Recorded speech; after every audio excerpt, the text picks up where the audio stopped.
I solemnly swear that I will tell the truth, the whole truth, and nothing but the truth. So help me God. Hey everybody, it's Ron from The Truth About Addiction. Welcome to our podcast. Today's guest is Eleanor, beautiful young lady, a good friend, and somebody I think's got an incredible story and an incredible will to survive and to make better of her life, So welcome, Eleanor. Thanks, darling. Thanks for coming on. Thank you. So tell us the Eleanor story. The whole story from the beginning, like Whatever you feel comfortable with, mate, whatever you want to do.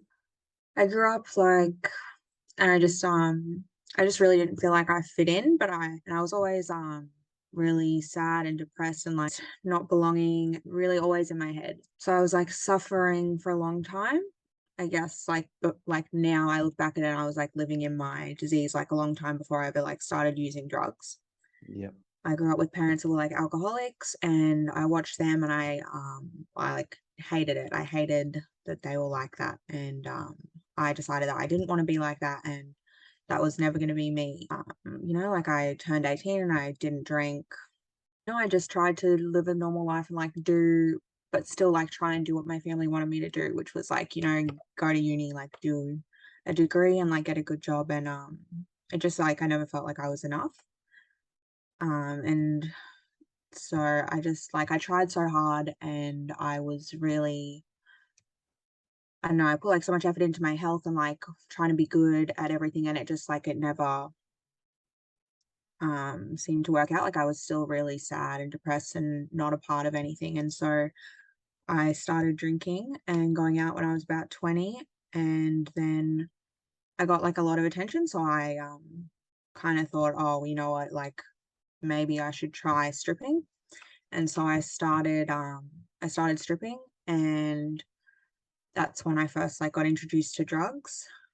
And it was pretty quick for me, like almost within like a couple of months. Like I knew that I was an addict. Like I couldn't stop using. I would not go to work to use. I'll be using at work, I'll be using before work. Like it was and at the time I was just using cocaine, and I thought like, oh, like that's not a problem, like that's not anything worth getting help over. Like it's just like this is such a normal thing to do. And then like later that year my dad passed away suddenly, and I everything just kind of fell apart for me. Like I just didn't know, I didn't have any security anymore. It just felt like I'd lost everything. And I'd only just started to become close with my dad after like a long time where when we weren't close. And we had a really horrible relationship for like a lot of my life. So it was a big loss for me, but I felt like I didn't have the right to grieve, like my brother, who had always been close to my dad. And I didn't know how to deal with any of these emotions. And so I just started using more and drinking, and just like I was always on something. Like I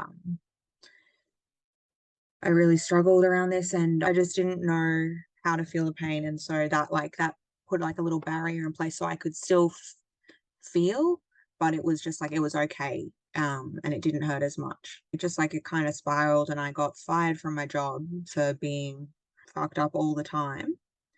And I went to a different club.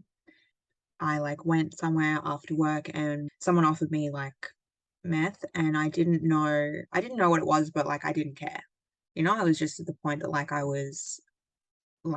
didn't care what happened to me. I didn't even, I was just willing to do anything to stop feeling what I was feeling. I remember telling myself like, okay, I'm never going to do this, like not with people. I'm never going to buy my own stuff. And then probably within a week I was doing that. And I was already using like every day, you say you're not going to do certain things, and then you end up doing them, and it happens a lot faster than I ever thought it would. When I was doing that, I was like having really bad family issues, and I wasn't living at home, and so I ended up moving in with this guy who had drugs. And then I was in like a domestic violence relationship with him for like a year, and it was really horrible. And I remember thinking so many times that I was going to die. I couldn't talk to anyone about it because I was so ashamed, and so much of my life was a secret and like unspeakable. And so I didn't know how to get help or what to do. And it took a long time for me to, and like a lot of bad stuff for me to actually get to the point of leaving that. And when I left that, I kind of thought like, okay, if I just manage my drugs better, like everything's going to be fine. Like it's just, I just need to live as normal a life as possible because I know that I can't stop using, but I like, and I'm going to do this every day for the rest of my life. Like I just have to. That's the only way I'm going to be able to get through life. Trying to do that, but I know I always ended up using more than I wanted. And then COVID happened and everything, like I lost my job, drugs were super expensive, and I ended up like shooting up, which was something like I never told myself. Like I always said, I'm never going to do that. Like I'm not one of those people, you know, and now, and then I was one of those people. I was just like so ashamed, just so alone. And like I spent another like 2 years of my life doing that, just thinking that there was no solution. And I tried getting clean, and I could only get like maybe a couple weeks up, but I wasn't even clean. I was just not using the drugs that I thought was the problem, and I was still drinking and doing other drugs. And I remember the first time I realized that my problem wasn't the specific drug, and it was just anything that took me away from like reality. That was what my problem was, because I just couldn't deal with life, and I just felt so hopeless. Because this thing was my solution to life. Like using was how I was going to get through this awful thing that I did not know how to deal with and I didn't ask for. Then I just remember realizing like that it wasn't a solution anymore, and I was just like, okay, well, I guess I've just got to kill myself, because like what else is there to do? Um and so like I tried and I wasn't successful, and I tried to get clean again. And I remember turning up, like I knew about NA, and I was turning up outside meetings, but I just was like, I didn't have the courage to go in. And so I'd sit there, and then I'd like drive home, and I'd be like a couple days clean and be like, oh well, I don't need that anyway, because like I'm clean. Mhm. But then I just end up using again, and it was just this cycle of like a couple days clean, and it was so painful, like getting clean and then using against my will. Like I remember driving to my dealer's house and being like, what the hell am I doing? Like going and just being like, why am I going here? I don't want to be doing this anymore. I really had no hope, and I couldn't kill myself. And so I was just like, well, what, like there's got to be something else. And so I went to my mum and I asked for help, and that was probably like the hardest thing that I've ever done, like telling her that I had a problem and that I needed help with it, because until then I always thought like I've got to figure out all my problems on my own, because if I don't, I'm like worthless, and all my value comes from being like a capable person and being able to help other people. And at this point I just realized like I didn't even know what I was doing, so how was I supposed to like help anybody else? And so I went to rehab. It was amazing. I just like I look back at my journal from the first part of rehab, and it's amazing, like the surrender that I had. Like I was just so ready and willing, because I was just so desperate. Like I was so desperate that I was willing to do anything that it took, and I was willing to put in like any amount of effort. um and I remember going to my first NA meeting and like hearing people talk about their feelings and their experience with addiction, and like, what they've done and how recovery is for them. And I was just like amazed, because this was this stuff that I thought was so disgusting and shameful about myself that I'd never wanted to share with anyone. And here were like people sharing about it and openly, and, like everyone listened and everyone clapped, and it was just something I never ever expected, because I'd really thought I was alone. Like I was the only person like this, and I was an addict, and I was just going to die a using addict. I was just going to use every day until I died, and hopefully that would be sooner rather than later. So I, just got like a massive sense of relief and hope from this. And I'd only initially gone to do the detox, but I think on like my second day I realized I needed to do longer. And so I like made them send a message to my mum being like, I want to stay for longer. Thankfully, my mum supported me and my brother supported me. It's been actually really good for our relationship. Obviously, me getting clean, we had a really bad relationship as well before this, but we've done a lot of work. Like we're so much more open in our communication now. It's amazing. I think just the life I live today is so different from this time a year ago. Like I remember this time a year ago, like struggling to get a couple days clean and just being so broken, just wanting to die. And like, I don't want to die today. Like, I'm excited about life. And like I have friends and relationships that I can be honest about who I am and be accepted. And I think that's amazing. Like, cause this just, like, I've always been very secretive and about who I am because I just hold a lot of shame about things about me, but I don't, like I'm working through that. Like I still obviously have a lot to do, but a lot better. Yeah. Yeah. I met you, wow, when you first came into recovery, and you were, you're a little bit broken Mm, and a little bit confused, but I could see the beauty in you. I could see the incredible strength and courage. There was a really special thing about you. And it was always like this young lady, she can really do anything she wants to do if she sets her mind to it. And I had faith in you. I remember laying down on the ground with you one day and talking, and you were like, "Why are you laying on the ground?" I said, "Because you are." You're like, "But you're not supposed to lay on the ground." I said, "Well, fuck, like, what am I supposed to do?" Like, and that's what we do. mm, We have to lay on the ground sometimes. We have to be equal. We have to be the same. We have to. And what you said before, the shame, it's unfounded. It's not real. mm, Our shame is mm, not real, because I had it for 100 years. A few things you said were like, fuck, like I resigned to the fact I was going to die an addict. mm, I actually remember walking around proud of it when I first started getting into the drugs. I found an identity. mm. I found my tribe. Yeah. 'Cause I found other misfit fuckwits like myself. Yeah. Yeah. And then when I found recovery, I found a bunch of misfit fuckwits like myself, but that weren't using, Mm, which was the common denominator, was that we all have this affliction. If you want to call it disease, you can call it disease. And I always talk about it, as I talk about the mind. The disease is in my mind. It's not in my heart. I've got a good heart. mm, And I have a good soul, but my mind was so powerful. It drove me.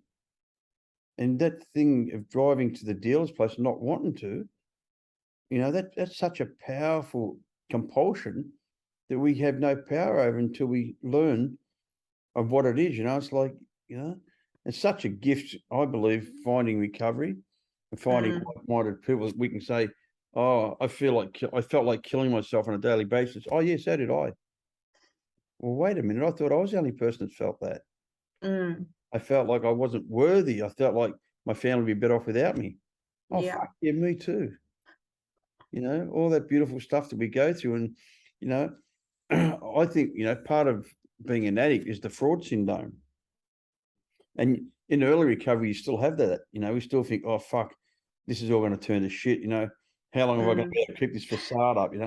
Well, I got some news for you. I've been keeping it up for 36 and a half years. So that's an unfounded fear. There's no evidence to that fear. That's our disease talking to us, so you can piss that off for a start. Piss that off completely.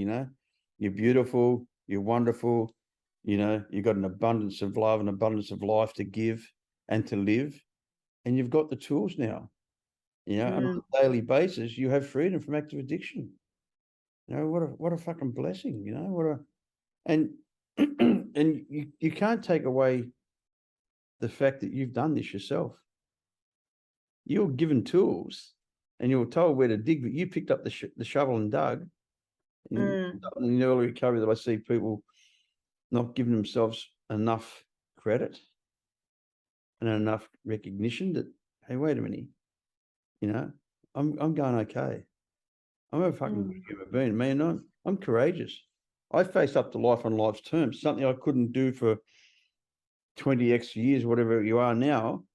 Now, all of a sudden, for the last 10 and a half months, you're living life on life's terms, one day at a time, So there's a lot of stuff that in your life that you've got to start to take, not just responsibility, but recognition, and give yourself a pat on the back. I'm a big believer of patting yourself on the back, not your chest.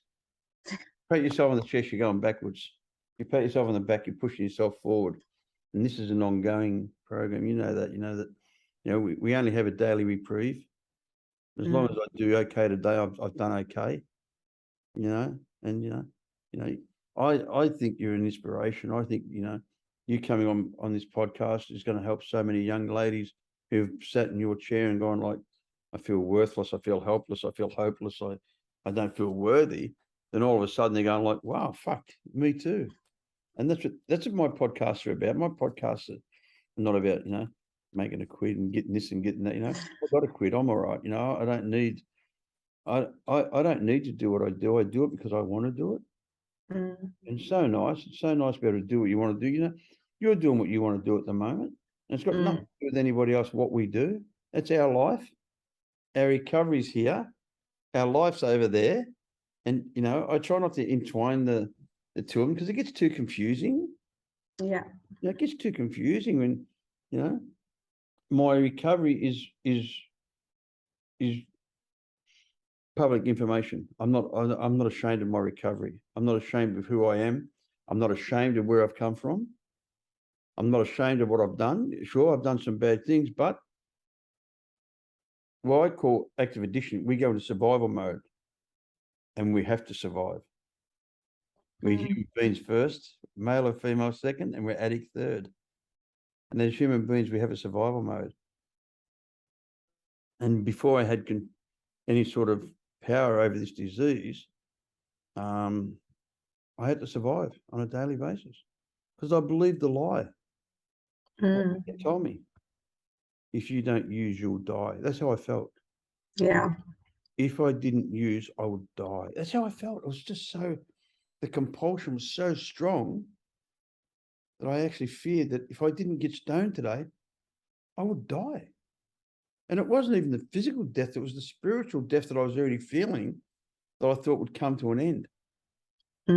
Just give up and just, I know how many nights I laid in bed and thought, oh, fuck, I hope I don't wake up tomorrow. Or woke up in the morning and think, oh, fuck, again. Pause, rewind, play. Pause, rewind, play. Pause, rewind, play. It just became so monotonous. And, I know for you, the same as me, the joy went out of using. Yeah. How many times have you said, I only use this to stay normal? Yeah. What a crazy thing to say. I only stick a chemical in my body to stay normal. That's not normal, What normal is, I believe, is what we're doing now. What you and I are doing right now is fucking special. This may help some person, male or female, sitting somewhere in some part of the world saying, oh, look at this young girl and this fucking, check her out, because their motivation is to check you out. Then they'll hear something, they go like, whoa, fuck, this is cool. This shit's working, this is work for her, maybe it can work for me, And that's why, I'm so impressed and glad that you had the courage to come on, because a lot of girls won't come on. You'd be surprised how many women say to me, oh, Ron, I'm scared. I say, of what? If it's your anonymity, I understand that. But it's not real today. Anonymity is, you're not breaking. You see, your anonymity is, I can't talk about you, I can talk about me. My anonymity, I can do what I want with it. It's my life. If I want to tell the world, hey, fucking motherfucker, I pat goats with the back of my tongue, that's my business. That's true. It's my business. It's got nothing to do with anyone else. As long as it's not your goat. Nothing to do with you, and I say that, my daughter, I've said that to my daughter, when I was in a relationship, she had an issue about it. I said, Darling, none of your business. Unless it's affecting you directly, it's none of your business. Mm. With everything in your life today, you're responsible for. And with that comes great responsibility, but also comes great reward. You know, the Eleanor that I met 10 months ago is not the same young lady that sits here today. Yeah. You know, you've grown so much, you know, you've grown up. You know, you had your head down, you had a hat over your eyes, and remember that? Yeah, always. You always had the hat hiding your eyes, you wouldn't look me in the eye, you just put your head down. And, how are you, sweetie? I'm all right. I'm all right. You know, and you know, like, fuck, man, you know, there's some miracle happened somewhere. Somewhere, somehow, you surrendered and let something take over your will and your life. And people ask me, you know, what's the difference between your will and your life? A lot of people ask me that question. And how I explain it, and how I explain it to my spiritual advisors, my will is everything that goes on in my mind. My life is everything that goes on around outside of me. You know? So you can steal that one. It took me 30 years to work that one out. But it's true. My will is anything that goes on in my mind, and my life is anything that goes on the outside of me. And I'm powerless over whatever goes on outside of me. Now, I can't change what people think about me, whether it's good or bad. In fact, you know what the nice part is? When you like you, it doesn't matter what anyone else thinks. It really doesn't. It's so beautiful, you know. It's so beautiful that, you know, we become this person that likes themselves. So your opinion is the only opinion that matters about Eleanor. And the self-love is the only love that really matters with Eleanor. You know, and it's a pretty nice feeling. It's a very empowering thing to get back from somebody who we've been on the streets and selling our souls for a dirty, rotten drug. To all of a sudden, we've got the courage to say, no, fuck you. Fuck your drugs, fuck your lifestyle, fuck your world. And they lose their power. It's so wonderful, you know. So you're coming up to 1 year. Yeah. Yeah, the 13th of October. 19th of October, a year without a drug. Yeah. Did you ever really believe that was possible? Never. No. That's incredible. It's insane. And you know what, mate? You've earned every single day of it. And that's, you know, that's the wonderful thing. That, you know, as I say to you, you know, you don't just sit at home and someone drops the recovery off to your door. I never sat at home and people didn't drop drugs off to my house either. You know, I had to go out and hustle. And you've got to hustle for recovery. You know, some days it's fucking hard work. Yeah. But it's the best paying job I've ever had. You know, that's the beauty of this. The rewards are just, they're phenomenal. If the rewards weren't greater than using, I'd be using. You know, I'm not the brightest guy in town, but I know it. I do what makes me feel good. I'm still an addict. Just because I've had a drug for a long time, I still have the disease of addiction. I still have the thoughts. I just don't have to act out on it anymore. As you know, the thoughts still come. The thoughts will come. Somebody asked me the other week, they said, oh, they were talking about triggers. And I said, yeah, because I'm an ex-heroin addict. And in the old days, you used to have to put vinegar in the heroin to break it down because it was an alkaline. And I was talking about triggers. I said, oh, yeah, I still, if I smell brown vinegar, I sometimes get a trigger. They go, what, still? I go, fuck yeah, what? It never said it was going to go away. It said it can be arrested on a daily basis. It never ever said it goes away. I'm just aware of what it is. And it's like, oh, that's just a trigger. Oh, that's just a thought. That's just a memory. That's just a smell. That's what I do with it is the disease. You know, if I get in my head and, oh, fuck yeah, that was good. You know, and start, you know, rubbing myself on the back of the neck and pretending it's really sweet. And, you know, and we know it wasn't because the joy had gone. Yeah. So at the end of you were shooting up ice or smoking it? Yeah, shooting up. Yeah, see. And the nice part is, for me, ice wasn't around when I was using, but we still had pure meth. which is same thing. And I never smoked it. I shot it up. And the funny part is, people have trouble when I say this to them. All my friends told me to get back on the heroin because the meth was fucking me up so bad. Because I was going into psychosis with it. Yeah. I was getting the audio and the visual. Yeah. I'd only see shadows. I'd hear people talking. He's in there. He's under there. No? Did you ever get through that shit? Yeah, I had that so much because I have PTSD from like my domestic violence relationship, and then so with that it just triggered it so much worse. Yeah. Yeah, same. You know, because I'd spent so many years in a violent relationship with my father, and violent relationship in prisons, and violent, you know, through everything. And then when I started using amphetamines, fuck, it took my paranoid to the next. I was always going to be paranoid. I was a criminal. You know, and if you're not paranoid, you're a dickhead. If you're a criminal, I mean, if you're committing crime every day and you're not paranoid, mate, you're not going to stay out of jail very long. You know? Yeah, but I just remember, you know, and I just know, you know, like over the last 20 years, people that have been on the ice, as soon as I meet them, I say to them, "Oh, you were on the ice." They go, "How do you know that?" Got the pictures and they're still chewing the jaw, and that takes a long time to go away. Yeah. For years, I used to do that. That's the heroin addicts fucking shit, you know. You always had an itchy nose with heroin, and for years I did that. I did it for years in recovery. That's it. Then I'd do that. Or if I was somewhere, I'd sort of close my eyes and I'd go on the nod. I think people would think I was stoned. Yeah, I think I'm stoned, you know. Today I go on the nod because I'm old, but yeah. Yeah, no. What's your plans for the future, Sweetie? For the future, well, I've like applied to go back to uni next year Cool. and finish my social work degree. So that's like my main thing. I want to try, I want to do like a half marathon. I've like started running and stuff, so I'm like excited to train for that. But yeah, just keep doing recovery mainly is like my main focus, you know?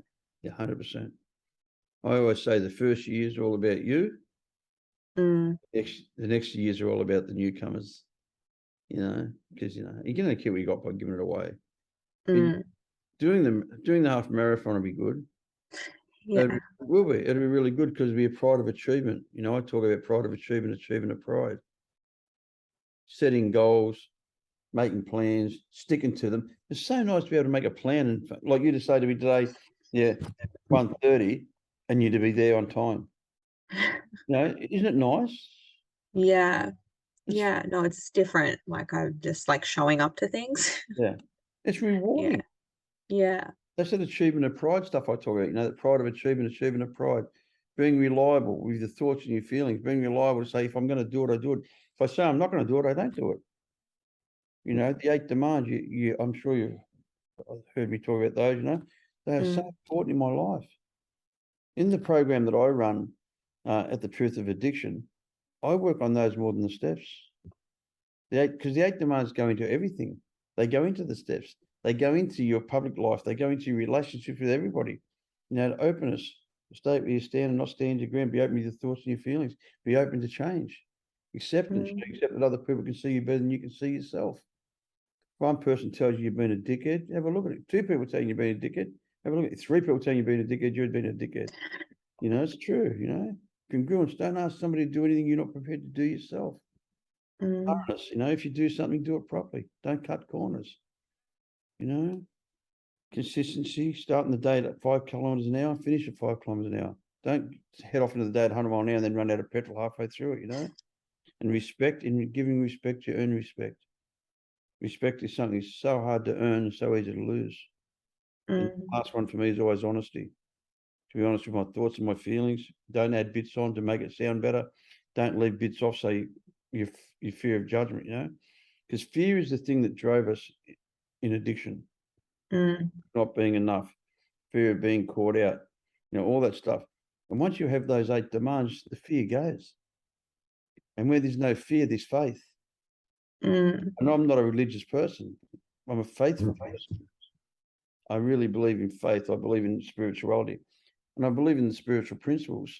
are the 8 demands that I talk about all the time, because with those, you can't go wrong. I don't care. You know, I talk to everybody. You know, I'm been dealing with a cop. He's trying to get me, you know, he's not trying to, he wants me to work with his son.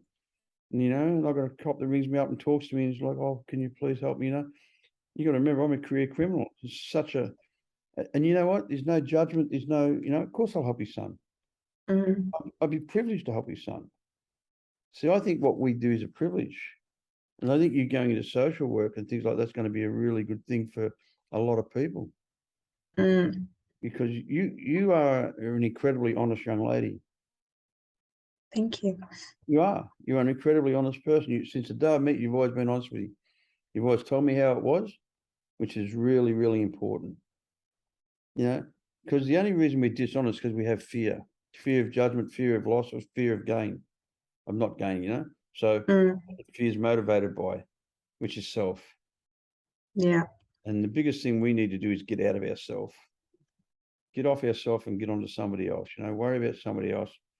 And you know, my mate in LA, you know, I told on top of his door as you walk into his tattoo studio, and he's tattooed everybody: Charlie Sheen, Roseanne, the whole Motley crew, you know, fucking Ozzy Osbourne. He's tattooed them all, and he's got his big sign: people who are wrapped up in themselves make small parcels. And everybody that walks in there looks at that and they go, ha, that's cool. They don't even know what it means. You know what I mean? People who are wrapped up in themselves make small parcels. And I carry that with me everywhere I go. I don't want to be a small parcel. I really don't. I find it incredibly boring to be, you know, sometimes I'm sure, you know, you probably do it yourself. Sometimes I'll be with a bunch of people and I'll stop talking. I think, fuck, I just want to shut up. I don't want to talk anymore. I just want to, you know? Yeah. Because while I'm talking, I'm only telling you stuff that I've repeating. While I'm listening, I'm learning new things. You know, and in early recovery, we need to listen. And I believe that. And I believe we need to listen a lot. And I believe we need to learn a lot. And as we get along recovery a bit longer, we still need to listen a lot, but we need to unlearn a lot. Because it's easy to learn, hard to unlearn. So, you know, I'm just really aware of my old patterns, how I can trick myself into thinking that, you know, I've got this. It's all good. No, mate, it won't matter. I can just do one more crime. Because mine's not drugs, see.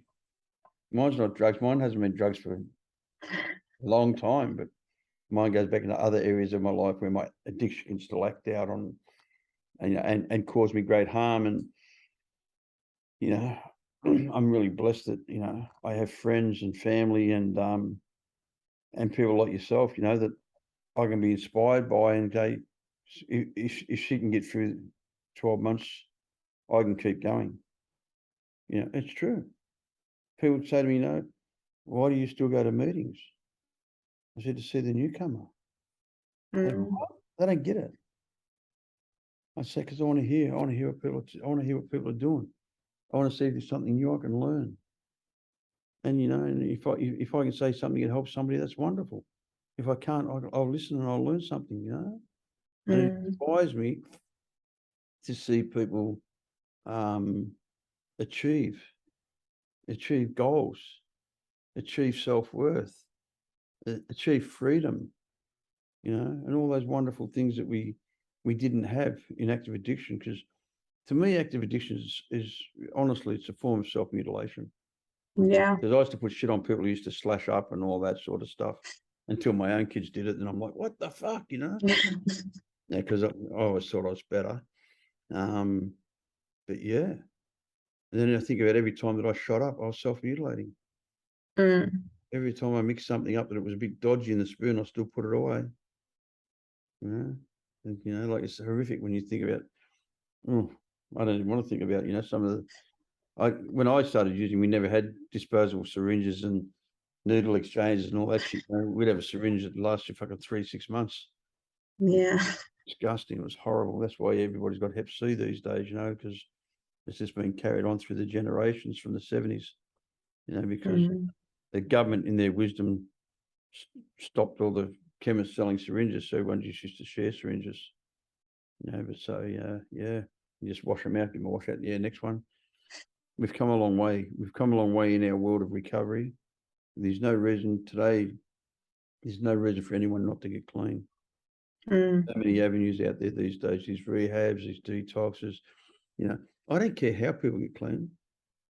I don't care if they go to a 12-step program. I don't care if they go to the church. I don't care if they go to fucking Allah or anywhere. What doesn't matter? As long as they get clean and find freedom from active addiction and find some sort of peace and joy within themselves.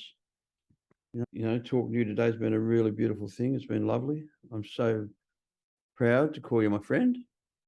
I Thank actually you. love it every time I see you. You make me smile. It's so nice. It's cute. I love it. My daughter loves you. She talks about it the other day. She goes, "Oh, we'll have to go and see Eleanor." I said, "Yeah, we will." And your birthday, we'll probably try to come down and visit you for that. Come down and Thank you. celebrate with you and hang out with you and have a laugh. Thank you. I solemnly swear that I will tell the truth, the whole truth, and nothing but the truth. So help me God.